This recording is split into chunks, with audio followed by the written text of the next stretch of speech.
Like you can go ahead. Yeah, start. Hello everyone, myself Dr. Vinod Kaushik. On the behalf of IIT India digital team, just welcome you all for the today webinar on the topic of COVID, the impact of COVID upon the pregnancy and the breastfeeding by the IIP Women's Cell, the Chennai branch, Tamil Nadu. Today the topic, the moderator is Dr. Sophia, and I will just hand over to Dr. Sophia. Please continue the webinar. I just request everyone, please subscribe IIP India YouTube channel and other social platform for being in touch with us. Thank you. Thank you, Dr. Vinod. Good evening and welcome to the 4th Annual Physio Update, Event 2021. As we roll into our second day of webinar series, it gives me pleasure to introduce to Dr. Aarthi Priyadarshini, Senior Physiotherapist and Lactation Specialist in Motherhood Hospital, Chennai, and Dr. Janini Devigani, IP Women's Cell State Head, Tamil Nadu Division, proprietor of Arrowgreen Physiotherapy and Fitness Solution. In today's webinar, we would be honored by Dr. Aarthi Priyadarshini lecture on impact of COVID on pregnancy and lactation. She has done her master's in obstetrics and gynecology. She is a certified childbirth educator, lactation professional, and is also a member of Breastfeeding Promotion Network of India, Association of Lactation Profession of India. Now, I hand over the virtual dais to Dr. Aarthi Priyadarshini. Thank you, Sophia, and thank you, Dr. Janani, for giving me this opportunity. I would really thank Indian Association of Physiotherapists, Indian team, and the Tamil Nadu Women's Health chapters for giving this opportunity.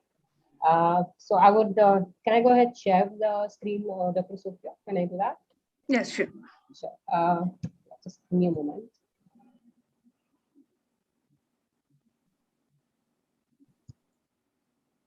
Right, yeah. So I think being in the COVID era for almost like the past 1.5 years, so there's been a lot of impact, and the IIP is like talking about COVID impact on musculoskeletal systems and cardiovascular system. So being a women's health physiotherapist, I thought it is a right time to talk about the pregnancy and the breastfeeding and what exactly the COVID has impact on it, right? Unfortunately, not much studies have come out on the pregnancy and the breastfeedings. But of course, yes, few studies have come out, and I'm just going to share the details in the following slides, right? So going forward, sorry. Just give me a second.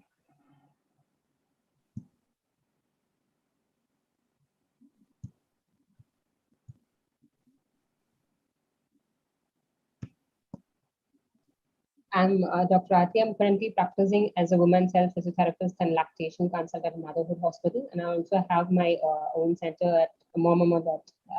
It's a women's health center, and I'm also a certified childbirth educator, and I practice as a lactation consultant too. So being in this field, it really for almost like for past 2 years, and we've been seeing COVID patients. So what exactly these physiotherapists play a role during this COVID time in women's health?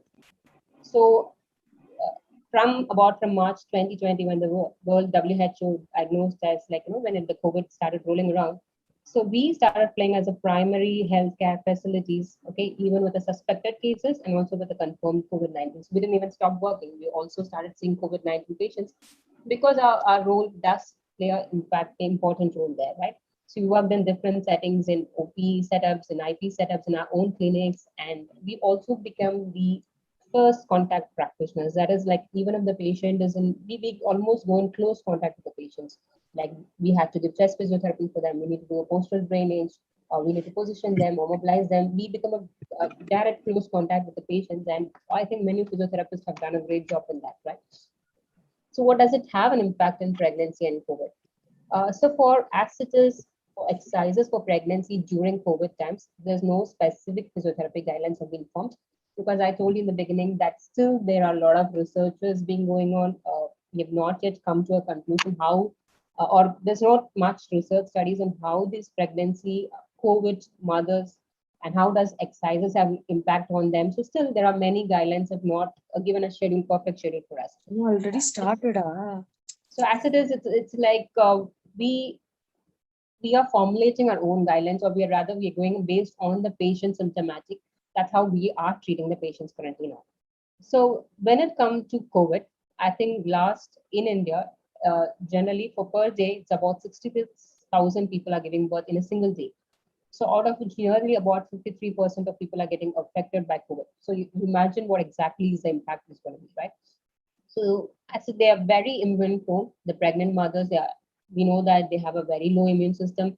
They are quite immune compromised. So there are more chances for them to get COVID. So saying that, they cannot avoid going to the hospital also because they have to go for the routine checkup. They need to get themselves checked up. These checkups cannot be done through teleconsultations because they have to undergo the routine scans and routine blood tests, and they have to be examined by the doctors. So they cannot avoid going to the hospital.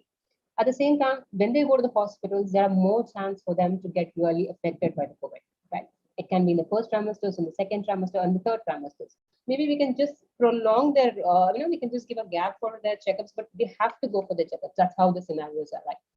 So these implications, so if a mother gets COVID in the first trimester or in the second trimester or in the third trimester, the implication of this COVID during the pregnancy or during the childbirth or during the postpartum, they're still uncertain.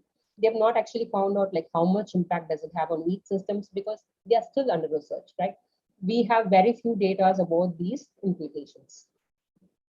So basically, we would generally, as a mother walking, as we see the pregnant mothers right from about 12 weeks, we start our exercises from 12 weeks. So we see the mothers right from 12 weeks. We give them a really strict prevention protocol. Okay, so how to safeguard them? Because you always know that prevention is better than cure. So it is always better to prevent your coronavirus. As we know, these many things have been rolling around for almost like for past 1.5 years. That you need to wash your hands, keep yourself really spaced between others, and you need to not avoid touching your eyes and nose and mouth, and you need to cough or sneeze in your elbows. And this has to be very, very strictly followed when they enter into a hospital zone. Okay, because there are going to be many pregnant women, there are going to be other people coming around, there are going to be attenders who's been working, even the mother might be okay, but if there are attenders are going to be having a COVID, and the mothers might get attacked very easily, right? So it's very important they frequently follow this, especially when they are in the hospital setup. So what does it have an implication on the mother? As we know, when a mother gets pregnant, there are a lot of hormonal anatomical changes which undergoes in a pregnant body, right? So in case if the mother gets in the COVID in the first trimester, the whole hormonal changes can kind of go haywire, right? So there are more chances that the mother might end up in having abortions. Of course, these papers are still under research. The data what we got are being done in a very, very small study group, and there is not a clear picture like how much percentage of mothers are affected, or whether these stillborns are is because of the COVID and the pregnant mothers. Okay, it's still under research, but this is what the statistics given by the Central of Disease and Control Prevention. So it's been said that if a mother gets COVID in the first trimester, it is little more crucial because the mother might end up in having abortions, or kind of it doesn't end up in a good pregnancy. So, but in case the implication the second and third trimester, they're far much better than the first trimesters. And we know that as the weeks goes on, the diaphragm kinds of increase because of the growth in the abdomen. As the abdomen grows, as the weeks increases, as the baby grows, your diaphragm kinds of moves up, and the lungs goes in for there is a reduced lung capacity. Again, there is a lot of chances for them to go for like breathing difficulty. As it is in the pregnancy, there is going to be a breathing difficulties, but associated with the COVID, it is going to increase more. Okay, so that's one of the first symptoms which happens in the pregnant COVID mothers. So next thing will be the musculoskeletal problems. Now, because of the pandemic, most of them are working from home, and most of the mothers, they end up in sitting and working at home in various postures. They don't follow a proper ergonomical postures, and they have a constant 8 to 9 hours of working schedule. And all the mothers end up in having a constant pelvic pain or low back pain or the groin pain or the pubic pain. So all these kinds of pains have been, I think we've been seeing a lot of these cases for past like 1.5 years. So especially in the second trimesters, they have a lot of musculoskeletal problems, and it's mainly because of the improper ergonomics posture, right? They just sit in a haphazard way and they don't follow a proper chair, or of course it depends on the individual, it depends on their house situations, but still if they don't follow a proper ergonomic postures, and that's when they end up in having these kinds of issues. And the edema, they have a lot of edematous feet and edematous fingers in their hands because of this constant 8 to 9 hours of working. Things like that, again, that leads to a physical inactivity. They're not able to go for even a small walking because of the COVID. It's been completely banned. They cannot go out for regular walking for at least even 30 minutes. So they completely become physically inactive in their pregnancy, leading to a excessive weight gain.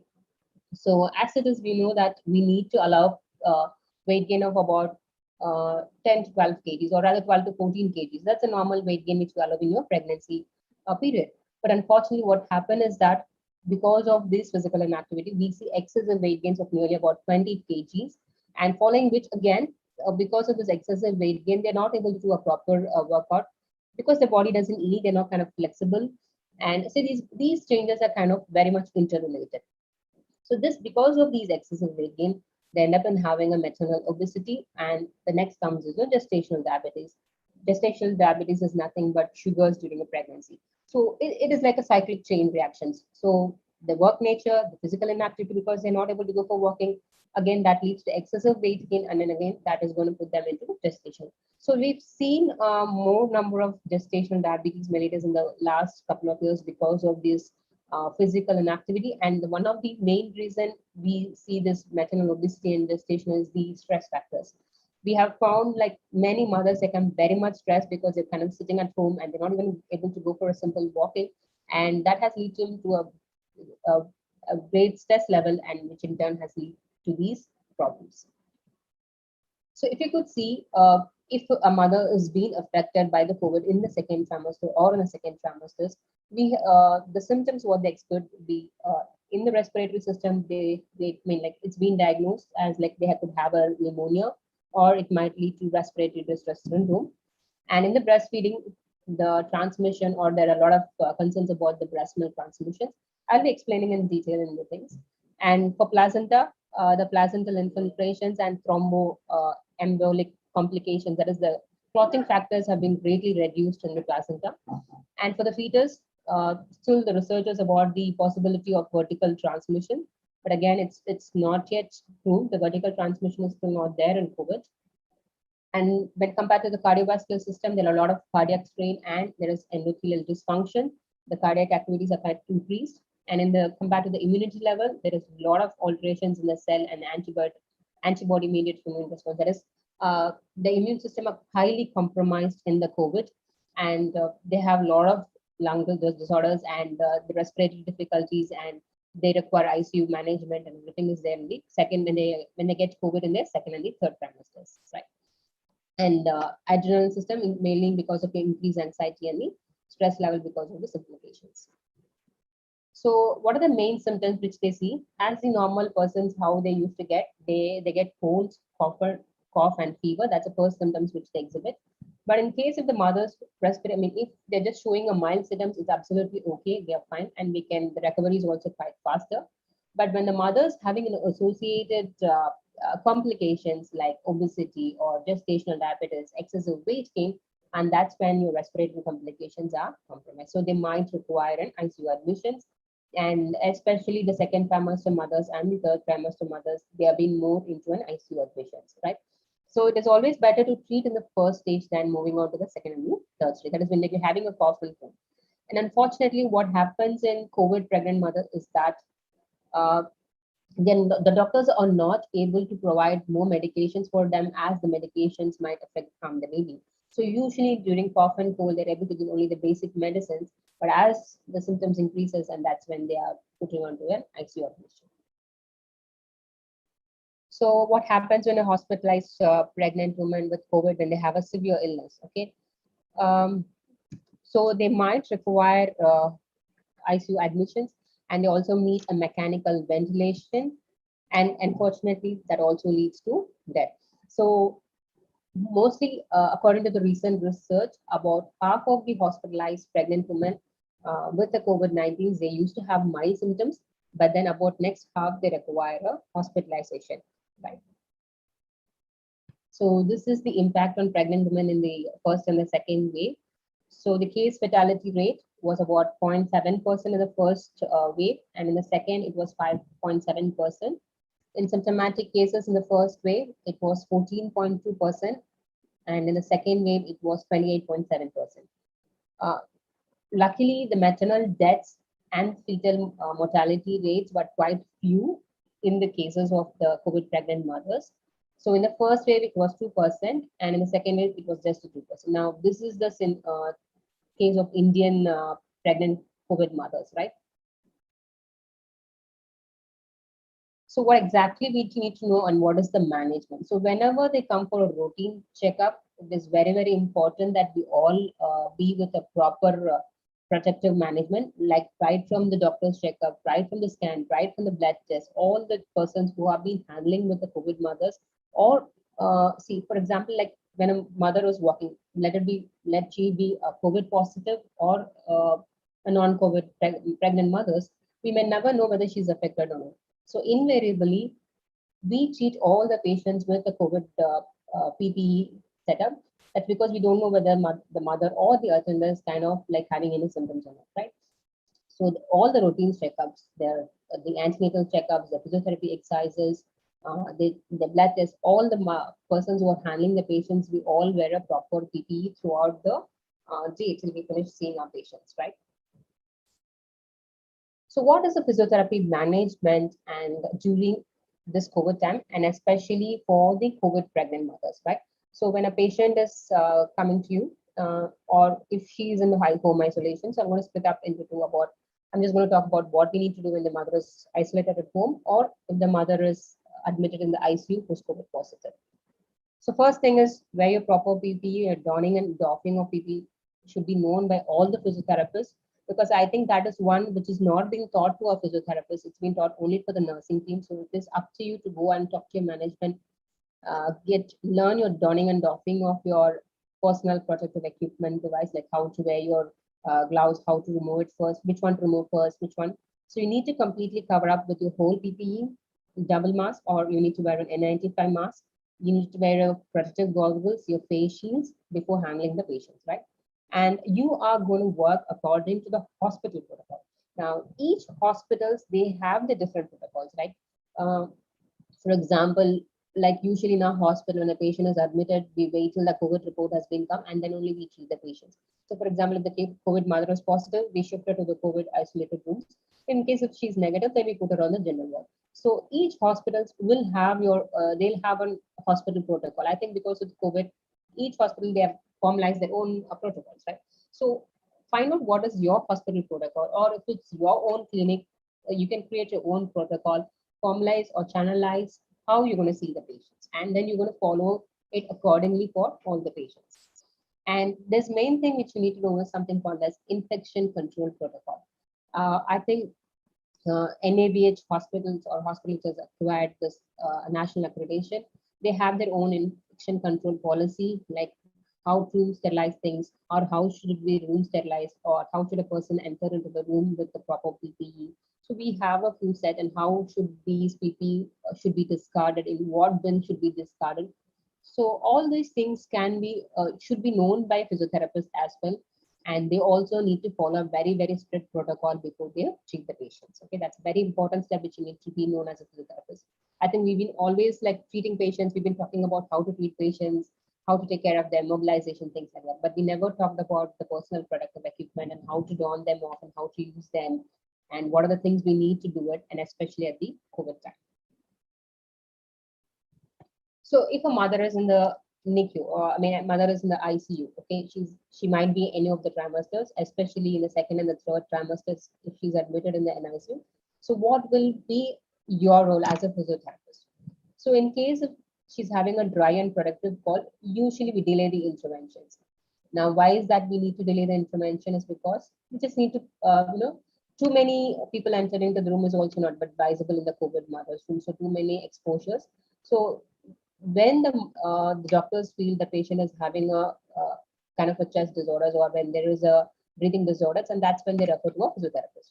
So as a physiotherapist, when you find there is an excess of secretion, there is one problem with the pregnant mothers. Main reason is that what is that you cannot position the pregnant mother in the prone lying when you do a postal drainage, or as it's been talking, like when there is a respiratory distress in COVID people, they've been asked to put in a prone position, but that cannot be done in a pregnant mothers, right? Even if they were around, usually after 20 weeks, we ask the mothers to lie down on their sides. So we cannot ask them to lie down straight as well. So your intervention, you need to find out ways to position her and then give a chest physiotherapy. Now, when you're going to give a postural drainage or clapping techniques or breathing techniques, we cannot put the mother on the prone positions, right? So maybe you can put her on the right side lying or the left side lying, or you can elevate the bed and then turn to her light, just give some pillows, assisted pillows, and then you can position her. Now, in case of she's ventilated, again, you need to find positions to give her a postural drainage. Of course, in case of ventilation, she's going to be in an elevated position in a straight line, right? But if she's not in ventilator, she's only in oxygen support, you can turn to her to different position and you can start giving her chest physiotherapy. So the normal physiotherapy thing which we give for the normal ICU patient, the same protocol follows for the COVID mother as well. So you will do chest physio, breathing techniques, incentives, spirometers. Just remember one thing her is that her breathing difficulty, or rather we need to take into account that 24 or rather 25 weeks after pregnancy, after 25 weeks, she finds it very difficult to breathe. Okay. The reason I told you before itself, as the diaphragm, as the pregnancy increases, the diaphragm moves up, so she's going to find it difficult to breathe. So with the COVID and with the associated symptoms of the lung infection, the respiratory infection, she's going to have more difficulty in breathing. So make sure, find out what exactly is the condition, assess her properly, and then go with your exercise protocol. Now, in case if she requires mobilization, rehabilitation, the same principles we follow as we follow for the other COVID patients. So in case if she's in home isolation, right? And I think not all the mothers require ICU admission. So she's just having a mild fever and cold. So in that case, how do you treat her? So basic important thing is we do teleconsultations or we do a video consultation with the mother. So mostly it's a video consultations, but of course for some people we do teleconsultation as well. The first important thing we need to do is reassess the patient.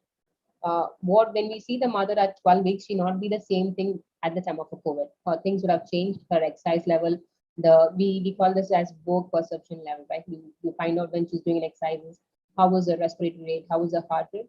So reassess the whole thing and find out what exactly is the status of her situation, because we're not going to see her when she's doing exercise. She's entirely far away, and we just have to observe her, and then you will formulate your exercise based on that.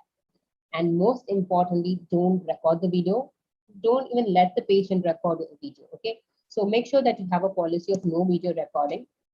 So when you are doing an exercise or when the patient is doing exercises, or in case if you're doing any of those things, make sure you get a legal concern from the patient. And even before you reassess, you talk to these principles to the patients. Yes, you're not supposed to record it, or in case if you're going to have it, or in case even if you are going to record it, you are supposed to get a legal consent from the patient. Right?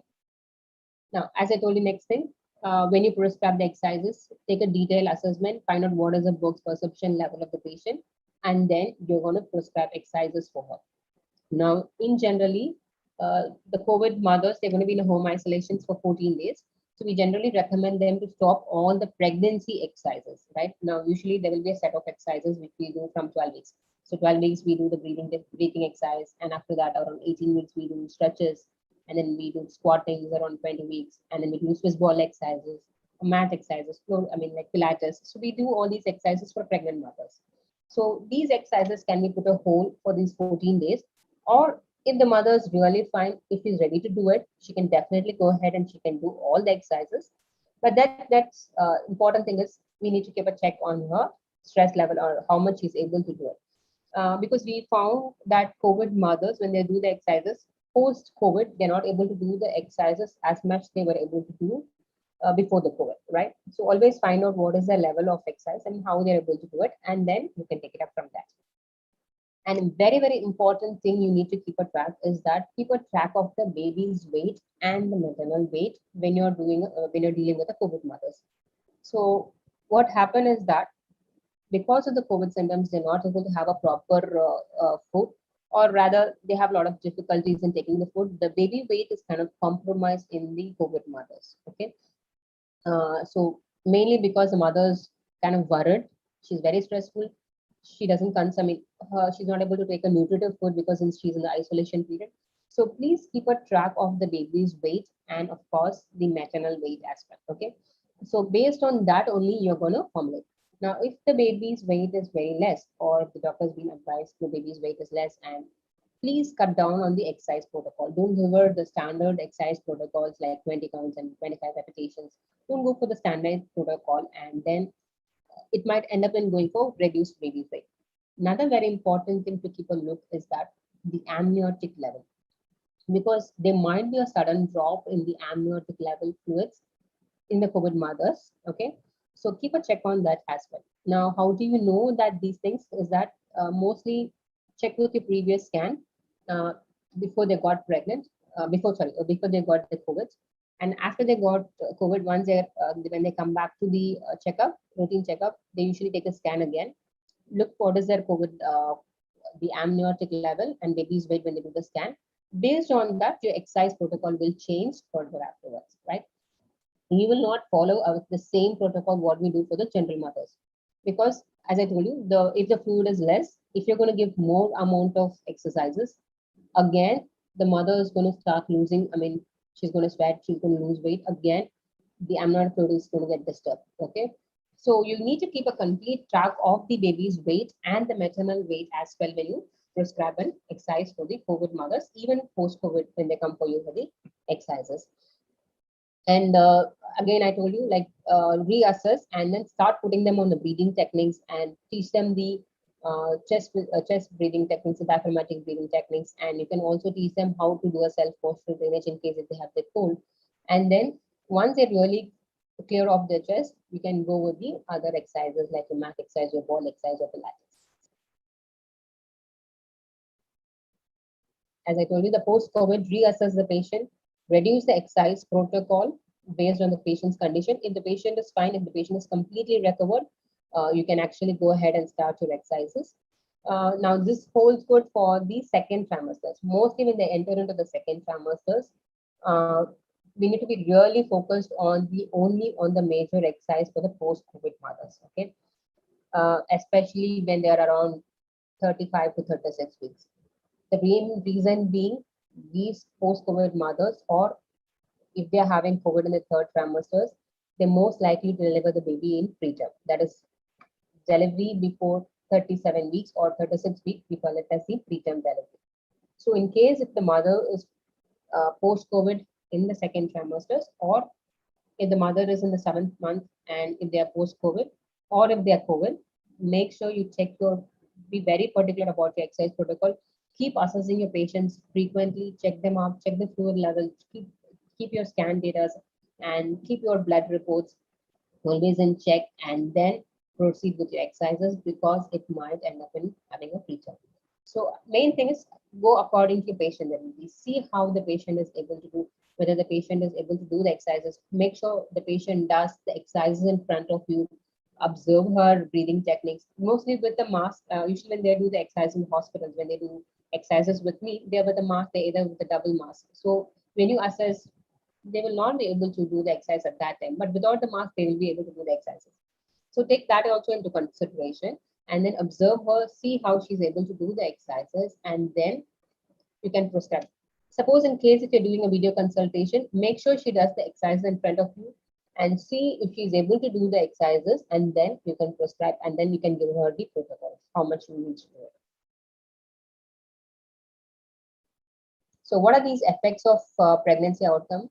As I told you, the preterm delivery. So mostly if the mother is having COVID in the late second trimesters, in the beginning of the third trimesters, there are more chances to deliver in preterm. So we have seen a high number of raise in preterm deliveries in the last 1.5 years. And pregnancy loss if the mother is COVID positive in the first trimesters, and fetal growth restrictions. That is what I've been talking about, the baby's weight, all these words. So it is very, very important that we need to keep a track of baby's weight when you're formulating an exercise protocol. It is not only for the COVID, it's generally also for the pregnant mothers. When you are prescribing exercises, always keep a track of the baby's weight. Now, the more workout, more energy, you're going to reduce the blood flow, and it is going to cause further restriction of the fetal growth. which might end up in having an IUGRBT, that is internal uterine growth retardation. Okay. So did you see, I mean, the mother might be around 38, 39 weeks, but the baby born to them will be just about 2.1 or 2 kgs. So please keep in mind when you formulate an exercises, all these points, and then you can design your exercise protocols. So this is about the pregnancy, how we deal with the pregnant mothers in the COVID time, and again with the COVID mothers. Now, if a mother is coming to you during the labor time, say suppose she's around 38 weeks and 39 weeks, she's COVID positive, and then she's got a labor pains. Now, what do you need? What do you do? And how do you manage her? So most of the hospitals, I mean, it depends on hospitals. Not all the hospitals take COVID mothers for the delivery. So she might require to choose another option. She have to choose other hospitals which delivers COVID mothers. Like fortunately, my hospital delivers COVID mothers. So how will be the protocol, or what should be the protocol when you are in the labor room? So being a women's health physiotherapist, I assist patient in the labor room as well. So main important thing is we follow a very strict PPE, that is personal protective equipment in the labor room. The main reason is being the mother is going to be maskless because she cannot breathe. She's going to be in a great agony. She's going to be in a great pain. So she will not be ready to wear a mask, double mask, and all those PPE and all. So obviously she is just going to be in a hospital gown, getting herself ready for the delivery. So she is going to be maskless. The people who are in the labor room. So because of the COVID situations, we just have one doctor and an assistant doctor, a nurse, the partner, and of course a physiotherapist, around 5 people in the labor room. So all the 5 people have to be in a very strict PPE, the full protective with the device, with the face mask and everything, so that you're kind of getting yourself protected from the COVID-19. And we need to modify the breathing pattern during the labor. So generally, there are many breathing techniques which we teach the patients in the labor room. So the first thing is we do the Lamaze breathing techniques, and we do Bradley methods, we do husband coach methods. There are different methods of labor room hypnobirthing. So there are many methods, right? Labor room management for the pain reduction. But unfortunately, these methods don't work because the patient is going to be lying down straight. She will not be able to breathe the same way as she did because her breathing has been compromised. And so we need to change the breathing pattern during the labor. So we have found, and again, there is not much research, so it's the physiotherapist and the patient physician over there to decide what kind of breathing technique to give for the mother. So we have found, like, basically I should say, we follow a Lamaze method being more effective for the labor room patients during the COVID, for the COVID mothers, because they're kind of very easy to follow. And at the same time, it gives really a good space for them to breathe, and they can manage their pains really well at the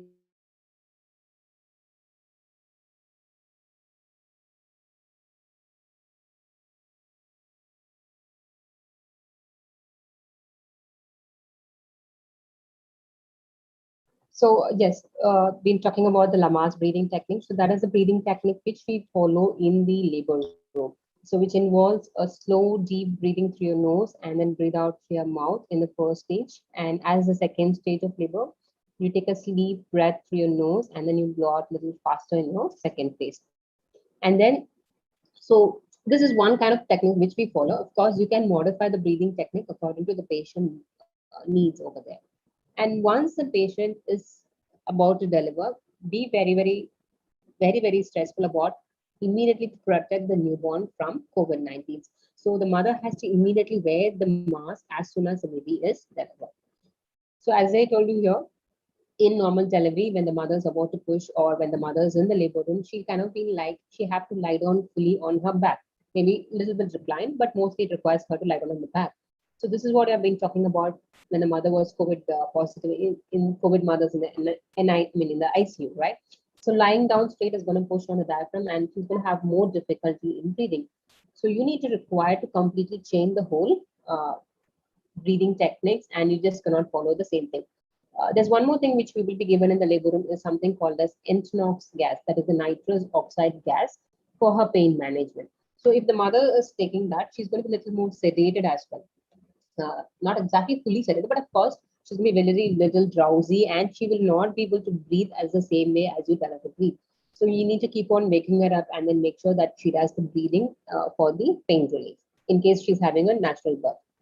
Now, in case if she's going to opt for an epidural during her labor, I think your management will not be much in the first stage of labor. But when she's about to push, make sure that she follows that 2 breathing techniques. That is, like, we ask her to inhale and exhale, inhale and exhale. And the third breath, we ask her to take a deep breath, and then we ask her to hold and then lift it. So we follow this Lamaze protocol for pushing the baby out, because she will not be able to hold her breath for a long time if a mother's COVID, she will not be able to hold her breath for a quite long time. So we need to take that point very importantly, because in your second stage, it is required to hold your breath for nearly 30 to at least 20 to 30 seconds for you to push the baby down to a particular level. We have this -3, -2, -1 in the pelvis region. I think we would have read in our UT classes. So for that baby to come down, for the baby to push, you need to push one level. And for that, it requires that you nearly hold for about 20 to 30 seconds to give that good push to push your baby. Right, so this is how we will be in our labor rooms, that's fully protected with a face shield, with a face mask, double mask, and of course with the gowns over there. And we usually have a wrap to separate the babies first when you deliver, and after the delivery is done, the mother has to immediately wear the mask, and then only we put the baby on the skin on skin. The reason being the newborn might get COVID positive. So it's not that the newborn cannot get infected. Yes, the newborn can also get infected. So it's very, very important that they need to cover the mother has to cover the face with a mask immediately after the delivery, and especially with the N95. Now we need to remember that the COVID mother does not cause vertical transmission of COVID to the baby. That is, like, the COVID does not cross your placenta, or it does not cross through a vagina delivery or through a cesarean delivery. Only when the baby is born, after the baby is being exposed to the mother's secretions, like your sneezing, or when the mother touches the baby with the sneezed hand, that's when the baby might get infected with the COVID. But otherwise, there is no proof of direct vertical transmission from the mother to the baby. So please ask the mother to wear mask immediately after the delivery, because as a lactation consultant, we is the first person, we do the KMC, we put the baby on the breast roll, and then we help with the feeding. So you will be the first person to tell her to immediately wear the mask before you handle the baby to her. Okay. So going on with the lactation, so we've been talking about the pregnancy and about the delivery. So I just want to mention here one thing. If it's going to be a cesarean section, we need to take it. One more thing is that if the COVID mother, most of them, it's if they're going to have delivery about 36 weeks or 37, in case of preterm delivery, they end up in having a cesarean section. In case if they have the less amniotic fluid because of the COVID, again, they end up in having a cesarean section. And if the head is not fixed, they end up in having a cesarean section. So if the COVID mother is positive, and if they end up in having a cesarean section, the immediate post-surgery, post-op surgery, they're going to have a lung compromise again because of the anesthesia effect. If they're going to take epidural, then it's okay. But in case if they're going to have a general anesthesia, they are going to have some lung secretions, sore throats, and breathing difficulties. So we again will play a major role. Usually the treatment, whatever you do for the post-op surgeries, the same protocol will follow, but of course in the isolated rooms with your protective personal equipment device. And after that, the whole thing remains the same, right? So going on with the lactation part of it. So what exactly we do, as I told you, as soon as the baby is born, we ask the mother to wear the mask, and then we start immediately the direct breastfeeding. So this COVID-19, the papers have been proved, the researchers have been proved that it does not transmit through the breast milk. There is no vertical transmission. So it is very, very much safe to go ahead and do a direct breastfeeding. So if anybody asks you, can I breastfeed my baby? Please tell them, yes, you can. But of course, I'll tell you, there are a few steps of it which you need to understand how they're going to do a breastfeeding. Okay. But they can do a direct breastfeeding. There is no transmission of it. Only thing is they need to follow there are a few protocols which they follow for the lactation protocol. So the WHO recommends, the Breast Promotion Network of India, all the associations, they recommend to breastfeed all the babies, whether you're COVID positives or whether you're symptomatics, unless and until the mother is really sick, you can go ahead. Even if the mother is sick, the nurses can actually help the baby to feed on to the mother. Okay, so it's like they very much can go ahead and do a direct breastfeeding irrespective of their COVID-19 status. The main reason is because their own antibodies, that is your secretory immunoglobulins, okay, which is against your COVID virus, they get transmitted through the breast milk. It's been found that the breast milk contains your antivirus against your antibodies against your COVID virus. So when does this transmission? When can a baby become COVID positive? Okay, when can a newborn? There are cases reported that a newborn is COVID positive as well, right? So if the suspected mother, or if the confirmed mother does not follow protocol, it is an overwhelming response when they see the baby. They really want to touch the baby. So if they touch the baby without washing their hands, or if they don't follow a proper mask techniques, and if they don't sanitize themselves, and that's when they become, and the babies might become COVID positive. Or rather, the attender who's taking care of the baby, whoever is accompanying the mother, if they also don't follow the protocol, and that's when the transmission can occur in the newborn babies. But otherwise, it doesn't pass directly through the breast milk or through the placenta or any other means. So, what will be the symptoms in COVID newborn? So, how will you identify whether the baby is having a COVID or not? So, whenever you see the baby, whenever you're going to assess them in the lactation, when you see when there is a baby is having a fever, okay, then you feel a very good warmth, okay, fever. When the baby is very, very lethargic, like no matter how much ever you try to stimulate and wake the baby for feeding, the baby is going to be completely lethargic. The baby will never get up for the feed. You just maybe put on the mother's breast. They just do a single suck and then they remain quiet. They don't even pick. They don't even show interest in the breastfeeding. And in case they might have these kind of this nasal sounds, okay, when they are feeding, they'll be having a very difficulty in latching on. And in case if they have cough and frequent vomiting is okay. But if they have split ups, okay, like as soon as they finish feeding, if you see a few drops of milk coming out, that is fine. But in case if they have remitted vomitings with curdled milk, that's when you need to be cautious. Diarrhea, and I told you about the poor feeding. And when you see an increased work of breathing or shallow breathing, maybe like the babies might be going for a constant breathing difficulty, and that's when you really need to be cautious and immediately check the baby for the COVID. Again, they do the same swabbing techniques. And if the baby is again newborn COVID, if they require NICU admission, they might keep the baby in the NICU and observe the baby over there. But if the baby is okay, symptomatically can be treated, then they treat the baby in the room side itself. So as a lactation consultant, how will you identify? The first identification, you see the babies will be very much lethargy and they will not feed. They will not show any signs of latching. Like usually when you take the baby for feed as a newborn, they do this, or they kind of do a rooting. They take their hands to their mouth for sucking. But these symptoms will not be seen when you see a newborn with the COVID symptoms. Right? So what do you tell the mothers how they have to feed? They have to follow 3 W's, which is being given by the WHO. Wear mask, okay, all the time, or whenever you're going to feed the baby, before even you touch, or when there is going to be a feeding schedule, even before your feeding schedule starts, you need to wear the mask, wash your hands, sanitize your hands thoroughly, wipe the area. So you have to wear an N95 mask before you feed your baby. So during the breastfeeding week, usually in most of the hospitals, or it has been more suggested that the baby has to be kept 6 feet away or co-location. That is, the mother and the baby can be kept in the same room, but with 6 feet away, or they can be a small curtain. So the WHO and BPNI networks, they very strongly recommend that the mother and baby should not be separated, because the mother is kind of getting very stressed out, and that in fact affects the lactation for it. So as we know, this is going to get transmitted only if they don't follow a very strict protocol. So the mother and the baby has to be kept 6 feet away. And whenever the baby requires the feeding, either the nurse or the attender, whoever is there with the mother, they can bring the baby to the mother for feeding. They can also put the baby on the skin or the kangaroo mother cap if they want. And again, they have to clean themselves. They need to sanitize, and they have to be very particular about the sanitizing and the cleanliness before they put on the skin on skin. And most importantly, the caregiver also follows the same protocol as the 3 masks. They have to wear the N95. They have to clean the hands before and after handling the baby, even before handling all the products of the baby. And then they have to keep the whole of the surroundings clean when they follow when they're going to be with the COVID mother.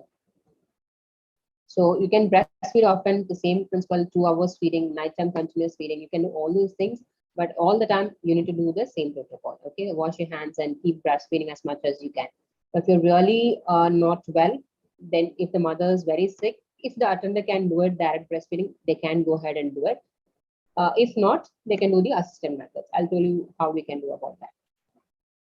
So what will the COVID mothers will have impact on the lactation? So first thing is going to be having a reduced milk supply. The main thing is stress. There's a lot of depression. As it is, they have a postnatal depression associated with that. If they're going to be COVID positive, there are no attenders, or there's going to be only one nurse who's going to be with her, and that itself creates a lot of panic in the mothers. They're kind of very upset, and this a co-locations or a 6 feet away, the babies kept 6 feet away. They're going to become really depressed and stressed, which in turn again leads you a reduced milk supply. Next important thing is lack of professional support. Now, some of the hospitals, they do allow the lactation consultant to go and attend the mothers with the PPE, but some of the hospitals, they have a very, it's like they just only have only one person going in, and it could be only the doctors. So in case if there's no professional support, in case they don't know what to do, how to feed the baby, if it's a newbie, it's a new mother, she doesn't know how to handle, again, she's going to become more depressed, again, in turn, reduce milk supply. And of course, we are always giving a teleconsultation, but teaching the proper latching and proper techniques of breastfeeding cannot be done in teleconsultation. All we do is just we do it with a doll, or we teach positions with a doll, but that cannot be done in we just teach them in teleconsultations, or video consultation rather, but always different. So that disadvantage is always there in your COVID mothers. If the baby is in the NICU, in case if the baby is COVID positive, the baby is in the NICU, requires a continuous milk, or if the mother is not able to do a direct breastfeeding, say her COVID symptoms doesn't allow her to do a direct breastfeeding, then in that case, she can do an expression of her milk. Again, she has to wear the mask, clean her hands really well. She has to sterilize the container before she uses it, or the attendants will sterilize the container and give it to her. She'll express the milk. She has to keep it in one place. The attender will have to wipe the bottle, clean the bottle, and then have to take it for the baby. You just cannot handle the baby, handle the product directly, right? She has to transfer it to another container, and then she has to use it up. So it is quite a hectic process, but it's a very good initiative to keep the breastfeeding going on. The baby is going to get a direct milk from the mother, right? So, but they have to follow a protocol. So in case if the mother is not able to breastfeed, if she's very sick, if she's in the ICU and the baby is in the NICU, then we can give formula for the baby. Again, if you're in the NICU, the nurses will take care. But if the baby is with the other parent, say with the father or the attender, but the mother is in the ICU, they have to give a formula feed for the baby. Okay, of course, with the concern of the other partner or the father, we can go ahead and give the formula. Again, they have to sterilize the bottles, and we need to touch. As long as the mother is in the 14 days of the COVID time, we need to keep the baby also in the proper COVID protocol management as well. So you need to sterilize the bottle, the father or the grandparents or whoever is attending to the baby, they have to wear a mask, and then they have to clean the bottles and everything, and then feed the baby. Mostly we advise to give formula feeds or the pump milk through Paladai or through cup and bottles. Okay. So if a baby is COVID positive and if the baby is in the NICU, this is how we handle the baby. Usually the baby will be the incubator, or it kind of like if it doesn't need an incubator, we will keep it in the isolation place, and the lactation consultant will help you in the dealing of feeding. We do finger feedings, okay, where we connect a small tube. Okay, this is just to initiate the suck in the baby, and then that small tube will be connected to another syringe-like thing where we pour the mother's milk or the formula milk, and then we are let the baby to suck onto it. And then we do only mostly Paladai feeding, and then we try in case if the mother is okay, if there is co-rooming in the NICU, like usually some of the hospitals will have a separate isolation ICU. Like the recent, I think some of the hospitals in Delhi, they have brought up that. So the mother and the baby can be in the same ICU. In that case, the mother can actually do the rest of the feeding as well. We can also teach her, if she's normal delivery, she can herself do the direct Paladai feeding as well. Okay. Now, all these things is if the baby is fine, if the baby is without the ventilators. Of course, if the baby is in the ventilator or if the baby is with the oxygen support, it entirely depends on the doctors. The feeding all will be IV fluids, and it will be just a drop of milk which we smear it only in the lips. Okay. So once all the COVID symptoms are over and the mother and the baby are fine and they are back together, that's when we need to talk about the relactation. So here comes a major role of a lactation consultant. What happened is that maybe the mother and baby were separated, or they were being only doing an express feeding, or her milk supply is reduced. So all these things can impact in having a reduced milk supply, or there was a gap of feeding for 14 days. The baby was born, the baby was sick, the mother was sick, and there was no feeding for 14 days. And all of a sudden, if the baby is allowed to feed directly on the breast milk, the mother is not going to lactate. So we need to initiate the process, something called as relactation. So what we need to do is we need to pump more frequently. Okay, constant, frequent feeding. We have to encourage the mothers, because the feeding does not initiate immediately, because there was quite a gap. But it's not that she cannot lactate. She's going to take some time to lactate. We ask the mother to put babies on skin on skin. So more time in skin on skin. Like literally, the mother has to be naked on the chest. The baby also have to be completely off the chest, and then the mother has to be. They have to put the baby on the mother for quite some time, so half an hour to 45 minutes, right? We can also give galactogogues. There are tablets called as Lactar or Galac, which will be prescribed by a pediatrician or your consultant gynecologist. Or you can take the natural galactogogues like garlic, your vegetables, your fenugreeks, green leaf vegetables, watery vegetables. All these things, fish, all these things have shown to improve your milk supply. So we explain the mother to take about the full natural galactogogues, and may importantly, we teach them the proper latching technique.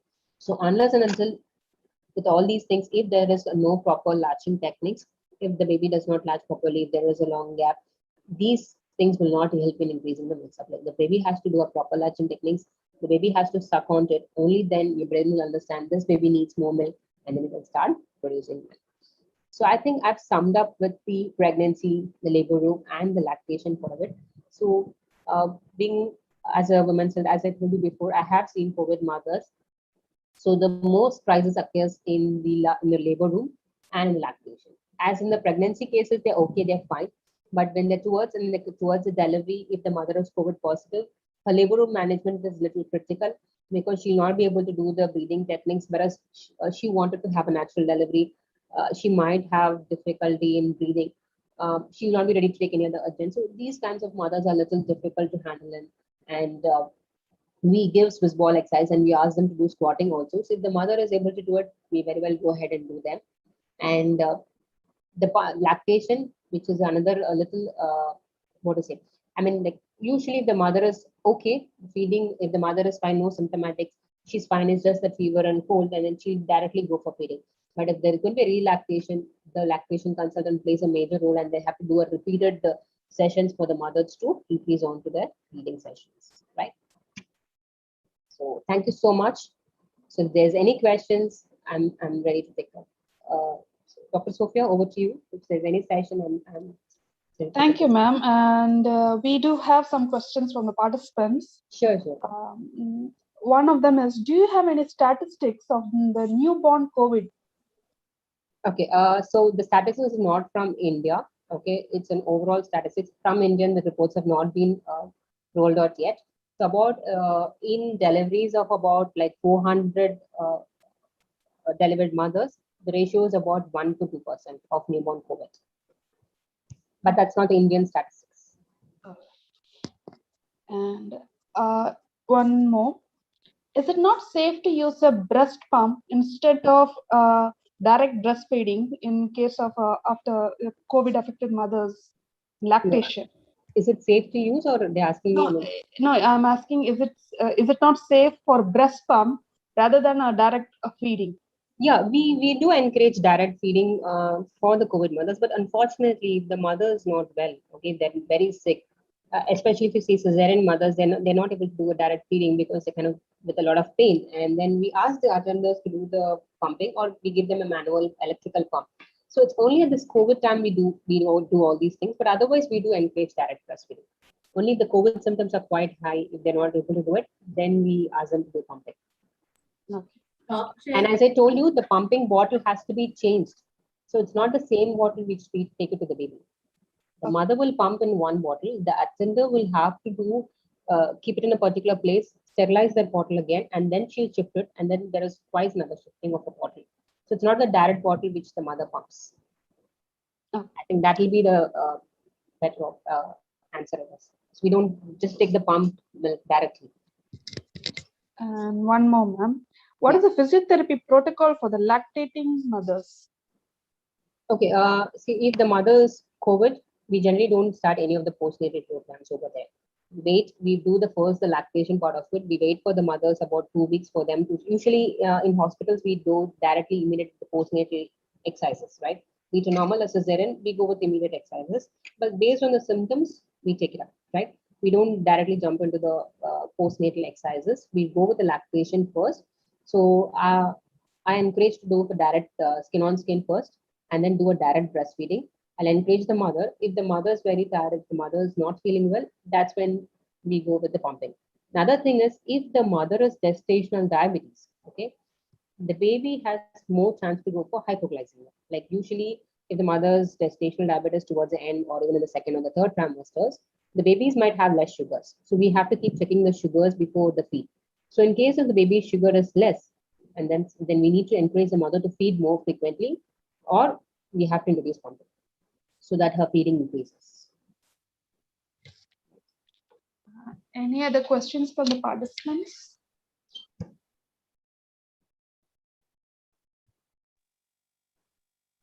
I think the newborn, the COVID cases, they are positive COVID cases, but unfortunately, none of the babies require NICU so far. So they're safe with very mild symptoms. And if they're being put onto the mother, they're really fine. Only they're kind of isolated, and that's when the colostrum is like, once they feed the colostrum, most of the babies recover pretty faster. That's what we observed. We did have one COVID positive baby in our own hospitals. And as soon as the baby was fed colostrum for a day, and the baby was really fine, symptoms started showing a drastic improvement, and the baby was literally fine. And then we put the baby on the room side, and the mother did direct breastfeeding, and the baby was excellent. So they were discharged after about 10 days.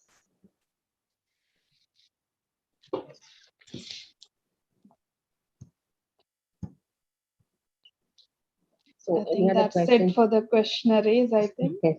So I am leaving. I think Sophia has my presentations. If anyone would like to take a look, I think you can mail her, and you can share my presentations with them. Yes. And I'll leave my mail ID with Sophia as well. So if you have any doubts, you can always ping me up, and I'm ready to help you out.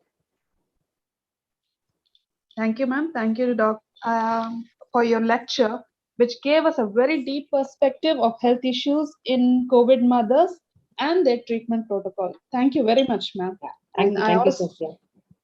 I also thank you all the participants. And I'd like to inform you that there is another webinar session tomorrow at 4 p.m. The topic is on psychological perspectives of long COVID. Okay. Yeah. Thank you so much. Thank you, Sophia, and thank you, Janani. And thank you, IAP India, for this opportunity. Thank you. Thank you, Aarthi. Thank you for joining us. Yeah, thank you, Janani. Thank you. It was great having you. Yeah, me too. And thank you for taking up here.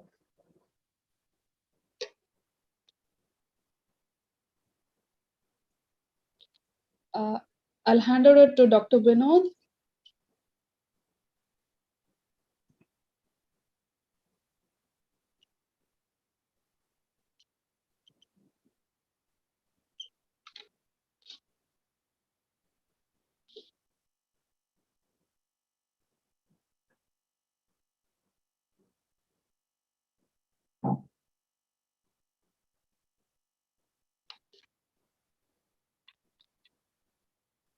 Dr. Vinod, are you there?